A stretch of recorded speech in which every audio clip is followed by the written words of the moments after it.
ফের একবার গাফিলতিতে রোগী মৃত্যুর ঘটনা এবং চাঞ্চল্য ছড়িয়েছে দুর্গাপুরের ছবি আপনাদের দেখাবো। দুর্গাপুরে চাঞ্চল্য, দুর্গাপুরের সিটি সেন্টারে চাঞ্চল্য। বেসরকারি হাসপাতালে বিক্ষোভ, হাসপাতালে গাফিলতিতে রোগী মৃত্যু ঘিরে বিক্ষোভ। হাসপাতাল চত্বরে বিক্ষোভ রোগীর পরিবার পরিজনদের। বিক্ষোভ দুর্গাপুরের সিটি সেন্টারে বেসরকারি একটি হাসপাতালে। অভিযোগ 23 তারিখ রোগীকে ছুটি লিখে দেয় চিকিৎসক। স্বাস্থ্য বীমা সংক্রান্ত সমস্যার কারণে রোগী ছাড়া হয়নি এবং রুমে ঝাঁঝালো স্প্রে করা হয়, তারপরেই রোগীর অবস্থার অবনতি হয়। এই বিষয় নিয়ে আমরা আরো বিস্তারিত জানবো। ফোন লাইনে রয়েছে আমাদের প্রতিনিধি বিশ্বজিৎ ঘোষ। বিশ্বজিৎ, ঠিক কি হয়েছিল?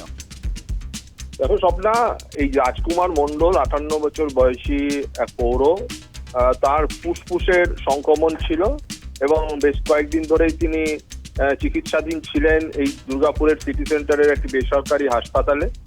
এবং তাকে চিকিৎসকেরা তাকে ভালো করে তাকে প্ল্যান ডিসচার্জ করেছিল, কিন্তু ওই তাদের বিল নিয়ে একটা সমস্যা ছিল, মেডিক্লেম নিয়ে। সেই সমস্যার জন্য তার ছুটি পেতে দেরি হয়।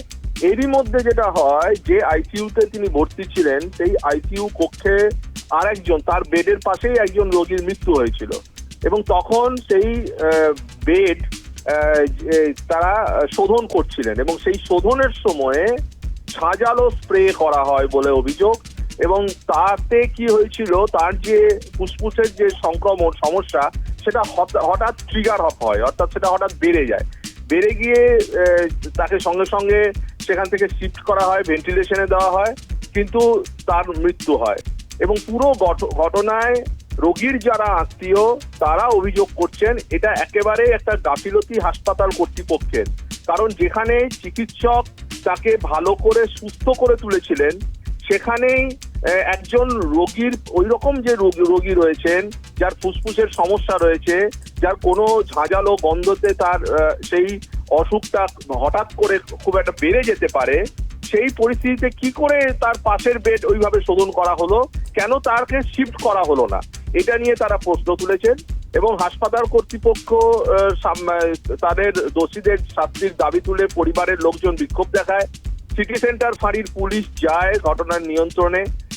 হাসপাতাল কর্তৃপক্ষ যেটা জানাচ্ছে যে তারা চাইছেন যে এই যেভাবে রোগীর মৃত্যু হয়েছে তাতে তারা ময়নাতদন্ত করাতে চাইছেন।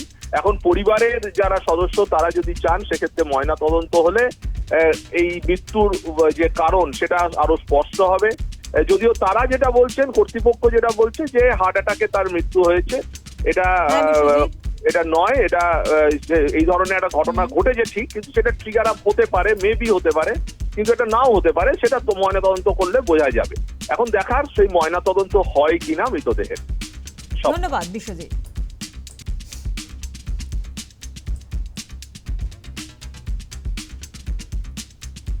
গাফিলতিতে রোগী মৃত্যুর অভিযোগ, বেসরকারি হাসপাতালে বিক্ষোভ, চাঞ্চল্য দুর্গাপুরের সিটি সেন্টারে। লাঞ্চের প্রবলেম নিয়ে অ্যাডমিট করার পর পেশেন্ট কন্ডিশনে ছিল, তারপরে ডাক্তার ডিসচার্জ লিখে দেয়। ডিসচার্জ করে দেওয়ার পরে তো ইন্স্যুরেন্স ক্লেম হয়। ক্লেমে এদের গাফিলতি ছিল, এদের গাফিলতি এরা করার জন্য ইন্স্যুরেন্সে ক্লেম এরা প্রপারলি না করার জন্য ইন্স্যুরেন্স ডিনাই করে দেয়। ইন্স্যুরেন্স ডিনাই করে তার মধ্যে পেশেন্ট আমরা হসপিটালে থাকতে থাকতে এদের এখানে কিছু পেস্ট কন্ট্রোল স্প্রে করা হয় ফ্লোরে। করার পর পেশেন্টের কাশি স্টার্ট হয়। কাশি স্টার্ট হওয়ার পর থেকে পেশেন্টের শ্বাসকষ্ট আবার হয়ে যায়। তারপরে সেই পেশেন্টকে আইসিইউ থেকে কালকে মুখ আবার ট্রান্সফার করে, আইসিইউ থেকে ফির ভেন্টিলেশনে নিয়ে যায়।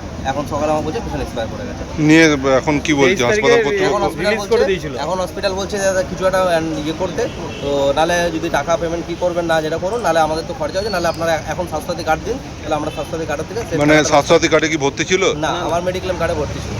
ঠিক আছে, মেডিক্লেম কার্ডে ভর্তি থাকার জন্য মেডিক্লেম কার্ডে এরা যেটা এদের যে প্রসিডিওর আছে, যে এদের এস্টিমেট পাওয়ার পরে যখন ওটা ওভার হয়ে যায়, এস্টিমেট দিতে হয় হসপিটালকে, সেই হসপিটাল সেইটা এস্টিমেট দেয়নি।